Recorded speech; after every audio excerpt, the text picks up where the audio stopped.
In just a few hours, the wraps will come off the new F1 Ferrari, and expectations are, as always, high.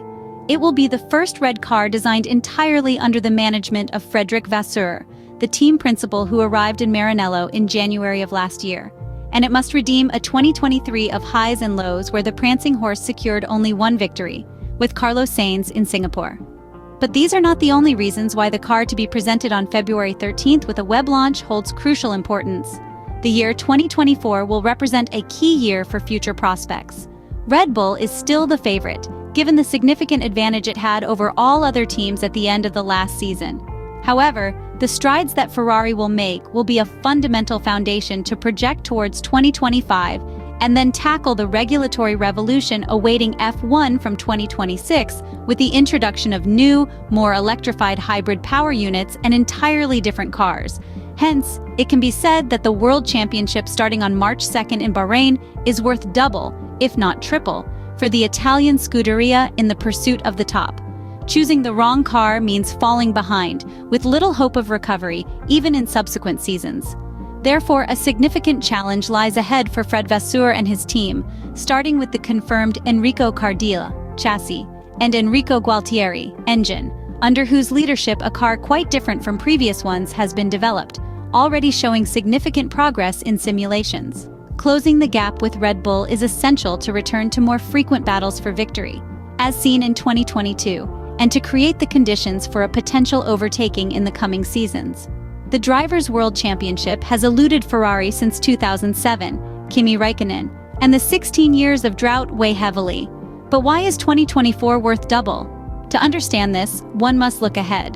F1 is on the eve of an epochal change that will require an unprecedented technical effort for teams, since 2025 will be a transition year, sacrificing car development to concentrate efforts on the 2026 projects, which are enormously demanding. A massive transfer of parts and components from current cars to those of the next year is expected to simplify construction processes and reduce costs, as required by the budget cap.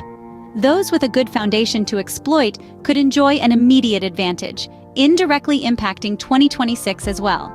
It is not coincidental that Ferrari and other pursuers fought to prevent someone, the dominant Red Bull, from gaining an advantage by starting work on 2026 well in advance.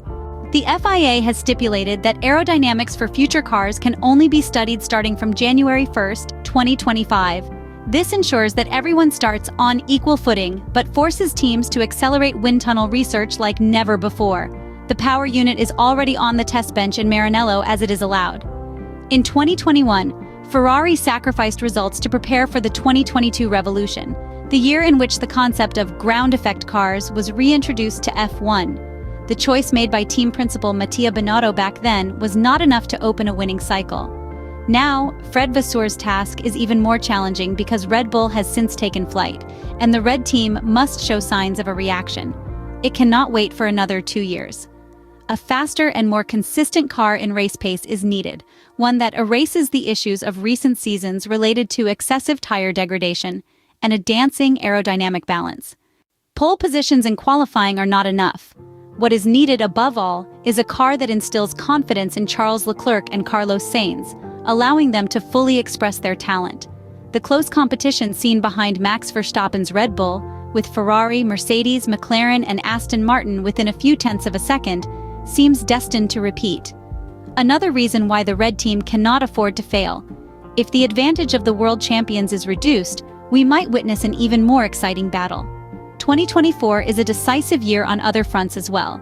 Discussions on the renewal of the Concord Agreement and those on the 2026 regulations require firmness from Ferrari, whose political weight related to the role of a historic constructor has been felt little in recent seasons.